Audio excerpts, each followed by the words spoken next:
యువత మధ్యమత్తులో వాహనాలు నడిపి ప్రమాదాలకు గురికావద్దని తమ తల్లిదండ్రులకు శోకం మిగిల్చొద్దని రాష్ట్ర మంత్రి అల్లోల ఇంద్రకరణ్ రెడ్డి అన్నారు.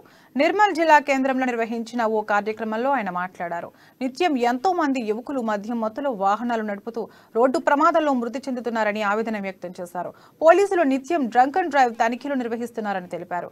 తల్లిదండ్రులు సైతం తమ పిల్లలను కట్టడి చేయాల్సిన అవసరం ఎంతైనా ఉందని చెప్పారు. మరోవైపు 4-వీలర్ నడిపేవారు ఎట్టి పరిస్థితుల్లో మద్యం సేవించరాదని, ఇతరులు సేవించొచ్చని వ్యాఖ్యలు చేయడం వైరల్ గా మారుతోంది.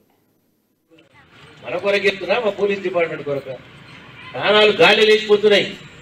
పిల్లలు 20 సంవత్సరాల పిల్లలు ముగ్గురు ఎక్కిపోతున్నారు, కొట్టుకుంటూ చచ్చిపోతున్నారు. మన తల్లిదండ్రికి వెళ్ళే మనం ఫ్యామిలీ ప్లానింగ్ ఆపరేషన్ తర్వాత ఒక్క పిల్లలు కొడుకు బిడ్డ ఇద్దరే ఉంటున్నారు. కొడుకు చేతి చచ్చినటువంటి కొడుకు చచ్చిపోతే ఆ కుటుంబం ఏం కావాలా? దీన్ని ఎవరు ఆలోచిస్తలేరు. యూత్ అడెళ్ళిపోతేమ్మా ఆదివారం నాడు పోతే ఇక రిటర్న్లు వచ్చేటప్పుడు మాకు ఫోన్లు, సార్ ఎప్పుడైనా చెక్ చేసుకున్నారు సార్, ఆదివారం నాడు పోలీసు మాత్రం చెకింగ్ పెట్టద్దు చెప్తారు. మాకు ఫోన్ వెంటనే రాయందరికో మరి ఈశ్వర్